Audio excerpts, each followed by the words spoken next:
नमस्कार, मैं हूं आपके साथ कविता थपलियाल और आप देख रहे हैं कंज्यूमर स्किंग। 2014 के बाद से हमारे देश में बैंकों में अकाउंट खुलवाने की होड़ सी लगी। यहां पर बैंकों के अच्छे दिन आ गए, हमें ऐसे लगा, लेकिन हाल ही में आई एक रिपोर्ट में देखा गया कि बैंकों की चिंता बढ़ गई है। इस रिपोर्ट के मुताबिक अगर हम देखें तो बैंकों को ये रिपोर्ट चिंता में डाल सकती है। और इस रिपोर्ट में ऐसा क्या कहा गया है, क्या है इस रिपोर्ट के जरिए वो खबर जिस पर हम आज ये शो कर रहे हैं, देखिए पहले।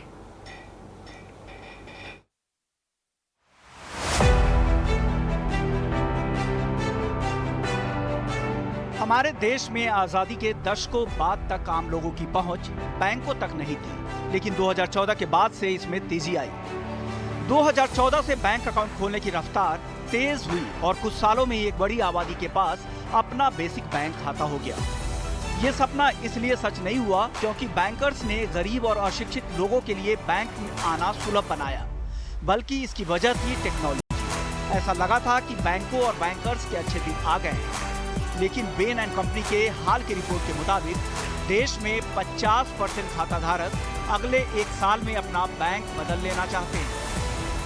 रिपोर्ट के मुताबिक अगर कस्टमर्स को उनके मौजूदा बैंक के मुकाबले बेहतर सर्विस या प्रोडक्ट मिलता है तो वो दूसरे बैंक या नियो बैंक के साथ जुड़ने में गुरेज नहीं करेंगे। कंपनी ने अपनी इस रिपोर्ट को तैयार करने के लिए 1 लाख बैंक कस्टमर से बात की है। रिपोर्ट में दावा किया गया है कि नियो बैंक और फिनटेक कंपनियों के बढ़ने के साथ ही कस्टमर्स की बैंकों के प्रति लॉयल्टी कम हो गई है। भारत में ऐसे कस्टमर्स की तादाद बहुत ज्यादा है जो सेविंग अकाउंट, क्रेडिट कार्ड और लोन के बदले बैंक बदलने को तैयार हैं। भारत में ये आंकड़ा सबसे ज्यादा है, जबकि ब्रिटेन 20 से 30% और अमेरिका में 10 से 20% लोग ही ऐसा करना चाहते हैं। भारत में 59% customer credit card, 56% customer saving account के लिए, 63% ऑटो लोन के लिए और 69% कस्टमर पर्सनल लोन मिलने पर दूसरे बैंक में खाता खोलने को तैयार हैं। खास बात यह है कि इन कस्टमर्स को फिनटेक या नियो बैंक्स के साथ अकाउंट खोलने में कोई भी दिक्कत नहीं है। 90% कस्टमर्स ने नियो बैंक और फिनटेक कंपनियों के प्रोडक्ट्स में दिलचस्पी दिखाई है, जबकि चीन और अमेरिका में ऐसा करने वालों की संख्या 85 से 75% ही है। कस्टमर्स की इस बदले रवैये की सबसे बड़ी वजह है कस्टमर्स का एक्सपीरियंस। 40 साल से कम उम्र के कस्टमर्स बैंक के काम में लगने वाला समय, स्पीड और सहूलियत को अहमियत देते हैं, जबकि 40 से ज्यादा उम्र वाले customers face to face experience यानी फिजिकल वैल्यू को जरूरी मानते हैं। अब देखने वाली बात होगी कि इस रिपोर्ट के बाद कस्टमर्स को रिटेन करने के लिए बैंक कौन सी तरकीब लगाते हैं। ईटी नाउ स्वदेश। चलिए, तो अब सवाल यहाँ पर ये उठता है कि क्या बैंक और बैंकर्स बीते ज़माने की बात हो जाएंगे? कस्टमर्स को जोड़े रखने की क्या होगी बैंकों की रणनीति? इन सभी सवालों के जवाब देने के लिए हमारे साथ खास मेहमान भी जुड़ गए हैं। देना बैंक के फॉर्मर ईडी रमेश सिंह और प्लूटोस वन के को-फाउंडर रजत गुलाटी। आप दोनों का स्वागत है हमारी इस खास पेशकश में। रजत, आपके पास आऊँगी। सबसे पहले बैंक एक ऐसी जगह जहाँ पर ट्रेडिशनली अगर मैं सोच को कंसिडर करना चाहूँ तो हम अपनी मेहनत की गाढ़ी कमाई रखते हैं और उसमें भी लोगों का तवज्जो पीएसयू बैंक या सरकारी बैंकों की ओर ज़्यादा है क्योंकि वो एक रेगुलेटर के अधीन आता है। लेकिन अब यहाँ पर इस रिपोर्ट के मुताबिक ट्रेंड में तब्दीली दिखाई दे रही है और तब्दीली हर लिहाज से दिखाई दे रही है। हम बैंकों के एक्सपीरियंसेस की बात कर रहे हैं, मिल रहे लोन्स की बात कर रहे हैं, क्रेडिट कार्ड्स की बात कर रहे हैं। ये जो बदलाव है ये मुख्य तौर पर किस वजह से है?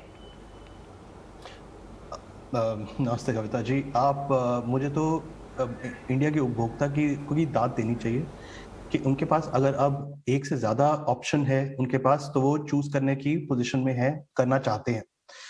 आप ये सोच के चलिए कि मतलब अगर बैंक ने कुछ सुविधाएं अपने कस्टमर्स को इतने सालों से दी नहीं है, तो कस्टमर अगर अपना सर्विस प्रोवाइडर बदलना चाहे तो हम दोष उन पे नहीं डाल सकते। बैंक्स ने आज तक, हम कहते हैं कि बैंक्स ने काफी कुछ किया है और ये मानना पड़ेगा, उसमें कोई दो राय नहीं है। पर अगर आप देखें इस देश में जो लोगों को एहसास नहीं होता है, 2000 से ज्यादा बैंक हैं। ज्यादातर जो सेविंग्स अकाउंट हैं वो उन बैंकों में हैं जो कोई भी आपको सुविधा देते नहीं। 30 बैंकों के पास अभी ऐप है आज की डेट में। उन 30 के अलावा बाकी बैंक क्या कर रहे हैं अपने कस्टमर के लिए? सेविंग अकाउंट है उनके पास लोन लेना वैसे भी बैंक से मुश्किल है, बट सेविंग्स, एफडी और लोन के अलावा ये जो कुछ 1800 बैंक हैं जिनके पास कुछ भी नहीं है सुविधा अपने बैंक कस्टमर को देने के लिए, उनका कस्टमर जाए तो जाए कहाँ? इस देश में 3% लोगों के पास क्रेडिट कार्ड्स। बैंक्स ने अपने कस्टमर्स को जिनको डेबिट कार्ड्स दिए हुए हैं उनमें से सिर्फ 7% लोगों को क्रेडिट कार्ड दिए हुए हैं। तो कस्टमर तो पिसा जा रहा है ना। कस्टमर के पास और ऑप्शन क्या है? तो मैं ये रिपोर्ट देख के बिल्कुल भी आश्चर्यचकित नहीं। बिल्कुल, आप कह रहे हैं कि ये होना बहुत आम बदलाव के तौर पर सामने आ रहा है, लेकिन रमेश सिंह जी, हम देख रहे थे कि पिछले कुछ समय से ऑलरेडी बैंकों को अपने ग्राहकों को पकड़े रखने में थोड़ी सी दिक्कत महसूस हो रही थी। दूसरी ओर हमने देखा महामारी की एक लहर आई जिसकी वजह से लोगों का डिजिटल बैंकिंग की ओर थोड़ा सा रुझान ज़्यादा बढ़ गया और वो ज़रूरत भी थी, उस वक्त ही ज़रूरत थी और आने वाले वक्त में भी हम इसका चलन बढ़ता हुआ देखेंगे। ऐसा क्या हुआ कि लोगों ने अब नियो बैंकिंग की तरफ और डिजिटल बैंकिंग की तरफ अपना रुझान बढ़ाया और इस कदर बढ़ाया है कि वो अपने बचत खाते तक को बदलना चाहते हैं? क्योंकि अमूमन बचत खाता एक ऐसी जगह रखने की धारणा होती थी या सोच होती थी जहां पर आपके पैसे सुरक्षित रह सके, लेकिन अचानक से नियो बैंकिंग जो कि एक बहुत नई तरह की बैंकिंग है, बहुत सारे लोग इससे शायद वाबस्ता भी नहीं है, लोगों का रुझान और सोच में बदलाव कैसे? देखिए, मैं अपने साथी से ये बात से जरा सहमत नहीं हूँ कि हम बैंकों ने उन्हें कोई सुविधाएं नहीं दी है। आज अगर हम ये कह सकते हैं कि एक ऐसा तबका जिसको कभी भी कोई बैंकिंग सेवाएं नहीं मिल रही थी, ग्रामीण भागों से लेकर दूर दूर फैले गांव में, वहाँ पे फाइनेंशियल इंक्लूजन में आज अगर 40 करोड़ लोगों को बैंकिंग सुविधा दी तो हम बैंकों ने दी हुई है, हम बैंकों ने प्रोवाइड की है। यस, इस बात को हम मानते हैं कि आज का जो यंग जनरेशन है वो इस बातों में बिल्कुल मानता है कि उसे बैंक में जाके सेवा लेने में समय लगता है, ये सब करता है। इसके उसको आज जब मोबाइल ऐप के अंदर बैंकिंग मिलने लगी तो बैंकिंग सेवाएं ले रहा है, इसमें कोई दो राय नहीं है। नियो बैंक आ रहे हैं, वो डिजिटल टेक्नोलॉजी के साथ में बैंकों को एक चैलेंज दे रहे हैं। इसको भी मैं सोचता हूँ कि नहीं, बहुत बड़ी चैलेंज नहीं होगी। हम सारे बैंक वाले भी उस दिशा में अपने अपने कदम बढ़ा रहे हैं। जैसे उन्होंने कहा कि 2000 बैंक है, उसमें से इतने बैंक वाले सिर्फ मोबाइल ऐप की सुविधा दे पा रहे हैं। हो सकता है कि सारे बैंक के धीरे धीरे जाके करेंगे। अगर यही होता कि सिर्फ नियो बैंक ही अगर सर्च प्रोवाइड कर पाते होते, तो जैसे कि अभी आपकी रिपोर्ट में भी कहा गया कि 30% 40% यूएस में, चाइना में खाली इस चीज को मानते हैं, तो ब्रिक एंड मोर्टर बैंकों की जरूरत पड़ेगी और पड़ेगी। मैं मानता हूँ कि एक नया तबका जो आया हुआ है, जो 20 से 30 साल के हैं, जो खास करके इस बात में बहुत विश्वास रखता है, बाय नाउ पे लेटर, क्लिक ऑफ बटन के ऊपर पैसे लीजिए, बाद में अपनी हिसाब से दीजिए, ये सब चीजें कर रहे हैं, उनको करना है, बिल्कुल करेंगे। लेकिन ये बात बिल्कुल अगर ऐसा होता तो आज के डेट में city bank, डॉइचे bank, bank of America, सारे बैंक देश में, वर्ल्ड में फैले नहीं होते। वो तो कहाँ टेक्नोलॉजी में बहुत आगे, वही लोग नियो बैंक को भी यूज करते हैं। हम बैंक वाले भी नियो बैंक की सेवा को यूज करके उनके साथ में काम करके आगे चल रहे हैं। आज के डेट में किसी भी नियो बैंक को रिजर्व बैंक ऑफ इंडिया ने परमिशन नहीं दी हुई है, लाइसेंस नहीं दिया हुआ है कि they can do full fledged neo banking. वे करते हैं लेंडिंग, अकाउंट ओपनिंग, सब सुविधा प्रोवाइड कर रहे हैं और बिल्कुल करते रहेंगे। लेकिन मैं मानता हूँ कि हम सारे पीएसयू बैंक चाहे हो, बाकी जितने भी ब्रिक एंड मोर्टर बैंक वाले हो, सब इस चैलेंजेस को एक्सेप्ट करेंगे। और ये जो रिपोर्ट आई हुई है, उस रिपोर्ट में तथ्य है, उसको हम एनालिसिस करके हम भी उसमें एक्शन लेंगे, ताकि कि ये जो रिपोर्ट आई वो कल को ऐसा ना हो कि सचमुच में हम उस पर ध्यान न दें और जाके साल भर के बाद में देखें क्या हो गया। रमेश जी, यहाँ पर चैलेंजेस कई सारे लेवल पर है, क्योंकि रिपोर्ट में कहा गया है 59% कस्टमर्स क्रेडिट कार्ड की खातिर अपना बैंक बदलना चाहते हैं। 69% कहते हैं कि पर्सनल लोन मिलने पर वो बैंक बदलना चाहते हैं। 63% कस्टमर्स ऑटो लोन के चलते बैंक बदलना चाहते हैं। सेविंग्स अकाउंट पर ब्याज के चलते वो बदलना चाहते हैं। तो यहाँ पर इनकी जो चॉइस ऑफ चेंज है ना, वो डिजिटल ट्रांजैक्शन और तमाम सहूलियतों के अलावा बाकी सर्विसेज और फैसिलिटीज से भी जुड़ी हुई है।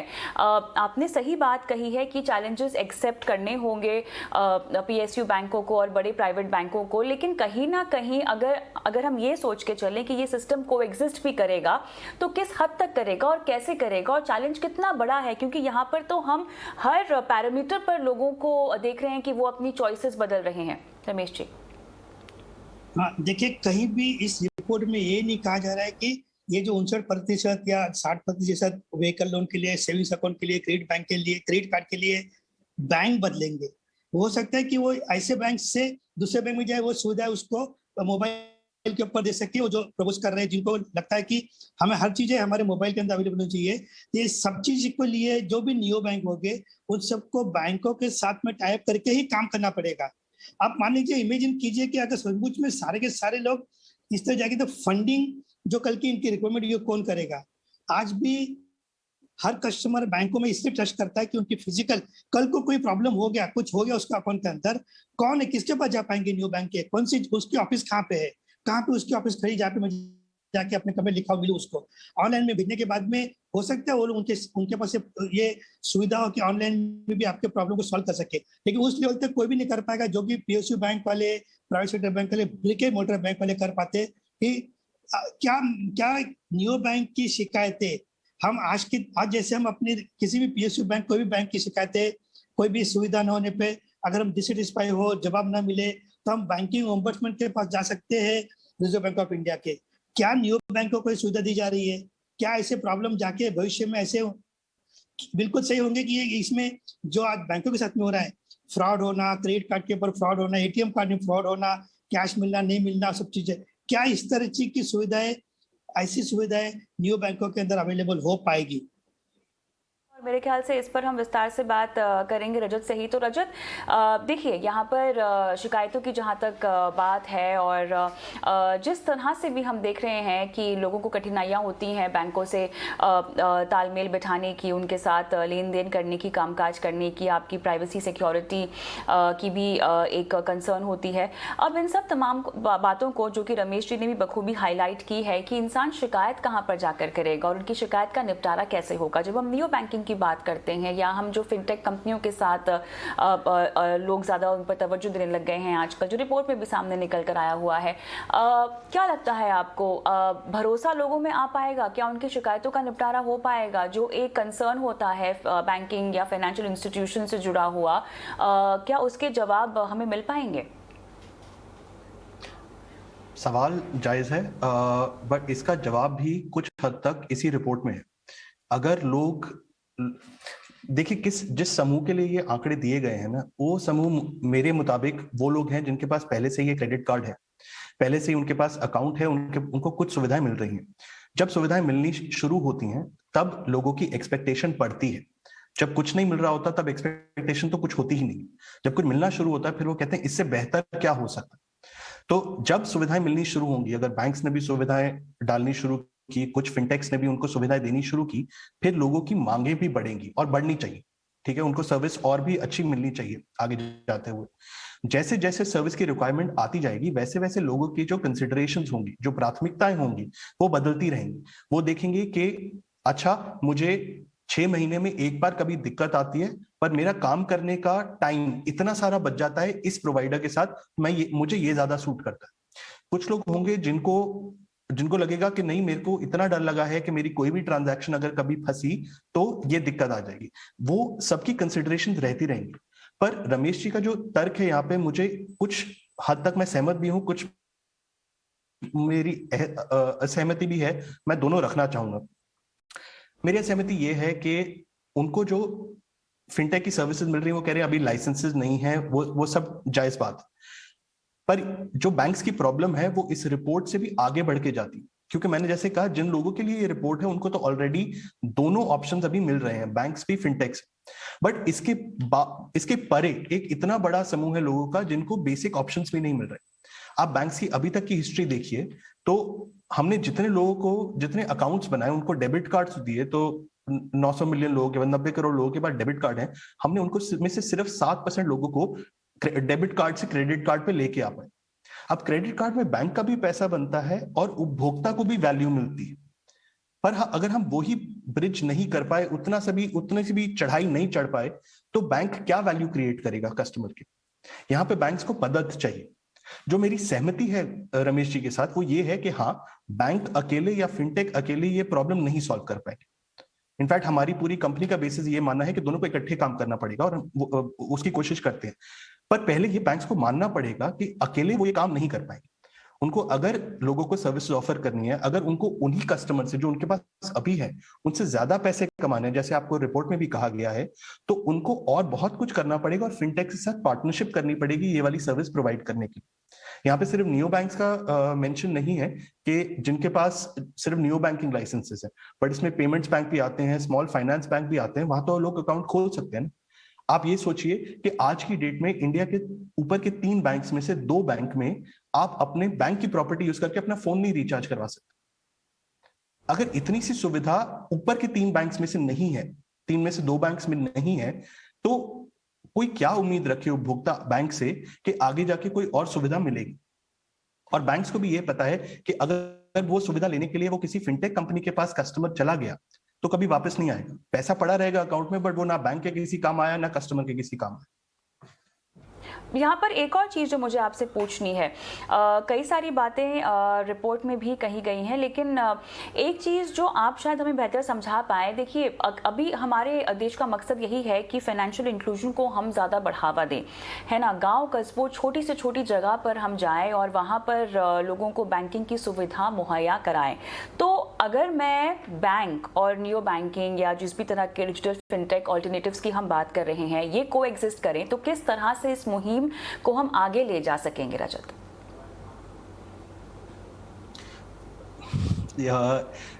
ये सवाल सेंट्रल है। जो काम हम करना चाहते हैं और जिस कारण से हमने अपनी कंपनी बनाई थी, हमें लगता है कि हर कूचे, हर गली तक पहुंचना, हर उपभोक्ता तक पहुंचने के लिए बैंक से बेटर जरिया नहीं है। जो आखिरी का कंज्यूमर है, जो हम कहते हैं फाइनेंशियल इंक्लूजन जिनको चाहिए, उनको पहले फिनटेक जाके अक्वायर नहीं करेगा, उनके लिए कोई प्रॉफिट मोटिव नहीं है वहां पे, बट वो एक्विजिशन ज्यादातर हद तक हम बैंक्स के थ्रू हो चुकी है। अब ये सवाल आएगा कि उस कस्टमर को बैंकिंग सिस्टम में लाने के बाद मैं उसको और क्या क्या सुविधा दे सकता हूं, उससे उसको क्या वैल्यू दे सकता हूं और उससे अपने को क्या वैल्यू निकाल के ला सकता हूं। तो हम जो कोशिश करते हैं बैंक के साथ काम करने की, वो है कि हम उनके लिए, उनके कस्टमर्स के लिए हम इंगेजमेंट और मोनेटाइजेशन बिल्ड करते हैं। और इसका मतलब ये है कि हम पार्टनरशिप्स क्रिएट करते हैं बैंक्स और फिनटेक्स के बीच में। और इस मॉडल के अलावा किसी भी मतलब कम कॉस्ट पे, कम मूल्य पे करना बहुत बहुत मुश्किल। फिनटेक अकेले ये नहीं कर सकता। रमेश जी ने ठीक कहा, पैसा end of the day bank के पास ही पड़ा, ज्यादा पैसा। तो फिनटेक जब तक बैंक के कस्टमर के पास और बैंक के पैसे को नहीं यूटिलाइज करेगा, वो अपनी सर्विसेज नहीं डिलीवर कर पाएगा। पर बैंक जब तक प्रोडक्ट एक्सपर्टीज फिनटेक से नहीं मांगे, और ये बहुत इंपॉर्टेंट है ये देखना कि यहाँ पे टेक्नोलॉजिकल एक्सपर्टीज नहीं है जो बैंक्स को चाहिए, उनको प्रोडक्ट एक्सपर्टीज चाहिए। कई बैंक्स ने टेक्नोलॉजी सर्विस प्रोवाइडर्स के साथ टाई अप करके कुछ मुहिम अपनी डिजिटल में भी करने की कोशिश की है, पर बहुत कम बैंक हैं जिनकी डिजिटल मुहिम इस क्वालिटी की हो कि कस्टमर उन्हें चुनेगा दूसरी डिजिटल फिनटेक के ऊपर। तो बैंक्स को एक्चुअली क्या चाहिए? बैंक्स को वो पार्टनरशिप चाहिए, वो एक्सपर्टीज चाहिए जो टेक्नोलॉजी तो ला पाएगा, बट उस टेक्नोलॉजी को इस तरीके से ला पाएगा जहां वो कस्टमर को समझे, बहुत सारी एक्सपेरिमेंटेशन करे, बहुत सारा डेटा एनालिसिस करे। सिर्फ टेक्नोलॉजी प्रोवाइड करने से कुछ नहीं होता। आज की डेट में टेक्नोलॉजी ऑडियो के भाव मिलती है, जो नहीं मिलता और जो मुश्किल से मिलता है वो है प्रोडक्ट एक्सपर्टीज और वो है कस्टमर को समझना। वो वाले काम आज तक हमने जितने बैंक के साथ काम किया है, हमने ये नहीं देखा कि जो बड़ी ऑर्गेनाइजेशन होती हैं जैसे बैंक ज्यादातर होते हैं, वहां पे डिजिटली कस्टमर को समझने की जो इनसाइट वगैरह चाहिए होती है वो अभी कम है। बिल्ड हो सकती है, बट हमें लगता है इसके लिए एक थर्ड पार्टी एक्सपर्टीज बेहतर रहती है। रमेश जी, यहाँ पर देखिए, किसी भी बैंक के लिए अपने कस्टमर्स को रिटेन करना बहुत ज़रूरी है। अब इस बदलते ट्रेंड को देखते हुए क्या आपको लगता नहीं है कि वक्त आ गया है कि बैंक्स जो हैं वो खुद भी अपनी रणनीति पर थोड़ा सा वर्क करें, थोड़ा सा अपनी सर्विसेज को, अपनी फैसिलिटीज़ को अपस्केल करें, बदलाव के साथ आगे बढ़ने की कोशिश करें, जिसको ध्यान में रखते हुए बहुत सारे बैंकों ने तरह तरह के कदम भी उठाए हैं, लेकिन अभी भी हम देख रहे हैं बात वहाँ तक नहीं पहुँच पाई है। यस, मैं इस बात को बिल्कुल मैं मानता हूँ जो रजत जी ने कहा कि हमें फिनटेक कंपनीज, नियो बैंक के साथ मिलकर काम करना पड़ेगा, और हम कर भी रहे हैं। आज अगर कुछ बड़े बड़े बैंकों के अंदर आर्टिफिशियल इंटेलिजेंस और सभी चीजें आ चुकी है, आज अगर मोबाइल बैंकिंग आया हुआ है तो ऐसे नहीं आया हुआ है, फिनटेक कंपनी से मिलकर ये सब चीजें आ रही है। तो हम सारे बैंक वाले इस बात को बिल्कुल मान के चलते हैं कि हम लोगों को समय के साथ बदलेंगे नहीं तो पीछे छूट जाएंगे, और समय के साथ वो बदलते भी रहे हैं। एक समय ऐसा था कि जब हम लोग लगता है कि ये मोबाइल बैंकिंग होती क्या है, हमने वो सब कर करके दिखाया। आज मैं भी एक छोटी सी पीएसयू बैंक का अकाउंट होल्डर हूँ, लेकिन वो सभी सुविधा मुझे अवेलेबल है कि मैं घर में बैठे बैठे एनईएफटी कर सकता हूँ, आरटीजीएस कर सकता हूँ, पेमेंट कर सकता हूँ, बाइंग कर सकता हूँ, शॉपिंग कर सकता हूँ, सब कुछ कर सकता हूँ। तो हम अडॉप्ट कर रहे हैं और ये बिल्कुल सही है कि ये सारे बैंकों के पास में उतनी फाइनेंशियल स्ट्रेंथ नहीं है कि इस चीजों को तुरंत आत्मसात करे, उसको इंट्रोड्यूस करे। उसे अपना कस्टमर बेस देखना पड़ता है, उसे क्या मिलेगा, इसमें क्या नहीं मिलेगा, ये सब भी देखना पड़ता है। लेकिन हाँ, मैं इस बात से बिल्कुल सहमत हूँ कि हम समय के साथ बदलते रहे हैं, बदलेंगे भी, और ये आने वाले समय भी दिखाएगा कि नियो बैंक के साथ में हम पार्टनरशिप करके हमारे हर कस्टमर को उतना बेस्ट प्रोडक्ट दे सके जो कि वो मांगता है।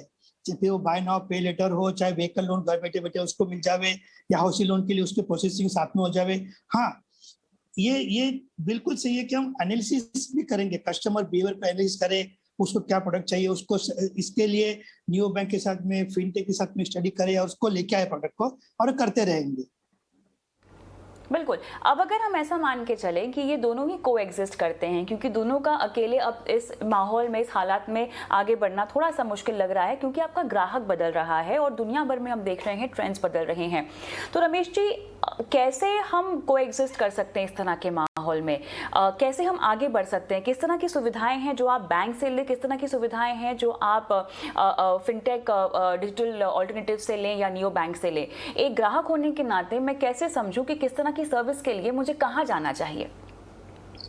देखिए, जहां तक हमारे ग्राहक जो है, आज हर किसी को चाहिए कि मैं घर बैठे ही, या मैं ड्राइव कर रहा हूँ, कार कर रहा हूँ, मैं ऑफिस में बैठा हूँ और मुझे कुछ स्टॉक में इन्वेस्टमेंट करने हैं, पैसे फंड ट्रांसफर करने हैं, हर चीजें मुझे मेरे हाथ में बैठे हुए मोबाइल के थ्रू हो जाए, या इंटरनेट बैंकिंग में आईपैड पे करूँ या लैपटॉप पे करूँ। लेकिन ये चीजें जहां तक कुछ हद तक प्रोवाइड की जा चुकी है। आज जो जैसे कि बाय नाउ पे लेटर का ऑप्शन जो कुछ फिनटेक कंपनीज और उनकी जो नियो बैंक वाले मोबाइल पे लेके आए हैं कि भाई वो अपना डाटा भर दे, तुरंत उसको 10,000 रुपये उसके अकाउंट में जमा जाता है, बाद में उसको भरते रहे। लेकिन क्या हमने देखा है कि वो जो फंड प्रोवाइड करते हैं ऐसे लोग, उसकी बोरोइंग कॉस्ट क्या है, रेट ऑफ इंटरेस्ट क्या होती है, क्या करते हैं लोग, अगर वो पैसे नहीं मिल पाते तो, अगर रिकवरी नहीं हो पाते तो कैसे रिकवरी करते, कभी हमने देखा है। तो ये चीजें भी देखने लायक है। लोग बताते हैं कि इस तरह से बाय नाउ पे लेटर पैसे ले लो और बाद में क्या मुसीबत होती है पैसे नहीं देने पे। खास करके कॉलेज के बच्चे, मोबाइल खरीदना हो, पैसे कम पड़ गए, जहाँ से खरीद लिया उठा के दे दिया, और बाद में 6 हफ्ते में भरने हैं, नहीं भर पा रहे, क्या तकलीफ होती है। Nobody knows that is not being coming into the media और एनीबडी। कुछ लोगों को, मेरे जैसे कुछ लोगों को तकलीफ हुई, मैं आपसे बात कर पाऊंगा कि मुझे ऐसी तकलीफ हो रही है। तो या इन सबको देखते हुए भी बैंक वाले नियो बैंक के साथ में, फिनटेक कंपनी से मिलके बिल्कुल कस्टमर को उसके लायक जो प्रोडक्ट चाहिए उसको प्रोवाइड करने के लिए हम पार्टनरशिप करते आ रहे हैं और भी करेंगे, ताकि कस्टमर को कम से कम असुविधा के साथ में उसको बेस्ट प्रोडक्ट मिल सके। और उसके लिए नेचुरली, जैसे आपने भी कहा, हम सब कोएग्जिस्ट होंगे और इस चीज को आगे लेके जाएंगे। बिल्कुल। रजत, यहाँ पे सवाल ये उठता है कि देखिए, रिपोर्ट में भी कहा गया है कि 40 साल से कम उम्र के जो ग्राहक हैं वो इस तरह की बैंकिंग, डिजिटल बैंकिंग को पसंद कर रहे हैं। युवाओं को ऑब्वियसली इस तरह की बैंकिंग के तेज तर्रार तरीके बहुत पसंद आते हैं, लेकिन कहीं ना कहीं आपके पैसों का लेन देन हो रहा है, आपकी सुरक्षा, आपकी सेफ्टी आप ही के हाथ में है। ऐसी कौन सी चंद बातें आप बताएंगे जब आप इस तरह के डिजिटल ऑल्टरनेटिव्स कंसिडर करना चाहते हैं अपनी बैंकिंग के लिए, अपने ट्रांजैक्शंस के लिए, तो आपको ध्यान में रखने चाहिए? क्योंकि ऐसा नहीं है कि हमारे पास एक बहुत ही मुस्तैद डिजिटल इंफ्रास्ट्रक्चर है जहां पर आपके साथ फ्रॉड के केसेस नहीं हो रहे हैं, वो भी अपनी तरफ से बढ़ते ही जा रहे हैं। तो जरूरी है कि आप एहतियात बरतें। बहुत जायज सवाल है। बहुत सारे ऐसे एहतियात हैं जो ग्राहकों को दिमाग में रखने चाहिए ये चीजें, सुविधाएं इस्तेमाल करते वक्त। पहला है कि सिर्फ ऐसे कोई, जिन्हें हम फ्लाई बाय नाइट ऑपरेटर कहते हैं, जिनका नाम आपने आज तक नहीं सुना, पर उन्होंने कोई आपको ऑफर दे दिया ऐसा जो आपको बहुत ही ज्यादा बेहतरीन लग रहा है, ऑफर के पीछे ना जाएं। उन्हीं लोगों के साथ काम करें जिनका नाम आपने सुना है, जिनके बारे में कुछ खबरें आपने पढ़ी हुई हैं, जिनके बारे में आपने कुछ रिव्यूज पढ़े हुए हैं। 2-4 लोग जो आपसे पहले ये प्लेटफॉर्म यूज कर रहे हैं उनसे बात करें, देखिए उनका एक्सपीरियंस कैसा रहा है, उन्हीं के एडवाइस के बेसिस पे ये चीजें यूज करें। आपको हमेशा, इंडिया में तो होता हर जगह है इंडिया में, बस हमारा जो हम डिजिटल डिवाइड कहते हैं कि किन लोगों को कम पता है इन चीजों के बारे में और कुछ लोगों को ज्यादा पता है, वो हमेशा रहता है और वो हमेशा ज्यादा रहता है। तो उन लोगों का फायदा उठाया जा सकता है। इनफैक्ट मैंने कल अपने मेरे डैड को कोई ईमेल भेजने की कोशिश कर रहा था कि वो अपनी तरफ से कुछ यूपीआई पे पुश कर दें, पे कर दें, क्लेम करने की बजाय पैसे, वो क्लेम के ऑफर भेज रहे थे। और ज्यादा फर्क नहीं है इनमें अभी, जो दिखता है उनके पास ऑप्शंस। तो कुछ तो प्रोडक्ट डिजाइन की तरफ से हमें देखना पड़ेगा, बट कुछ यूजर्स को भी थोड़ा मुस्तैद रहना पड़ेगा कि वो हर चीज ठीक से पढ़ें अपना पैसा कहीं भी ट्रांजैक्ट करने से पहले। अब ये बोलने के लिए कि अब यूजर का भरोसा एक्चुअली बैंक के साथ है, इसमें कोई शक नहीं। सबसे अच्छा सिनारियो वो होगा कि बैंक के थ्रू ही यूजर को सारी फैसिलिटीज मिले, बिकॉज बैंक के जो स्टैंडर्ड्स होते हैं सिक्योरिटी के ऊपर, यूजर की प्राइवेसी के ऊपर, वो हमेशा हाई रहते हैं, राइट। और इन बैंक्स के लिए तो बैंक्स के लिए जरूरी है कि सुविधाएं उनके थ्रू यूजर्स तक जाए। जो 40 साल से छोटे हैं उनको ये कोई शौक नहीं है कि मैं नई चीज ट्राई करूं और उसके थ्रू अपने पैसे डालूं।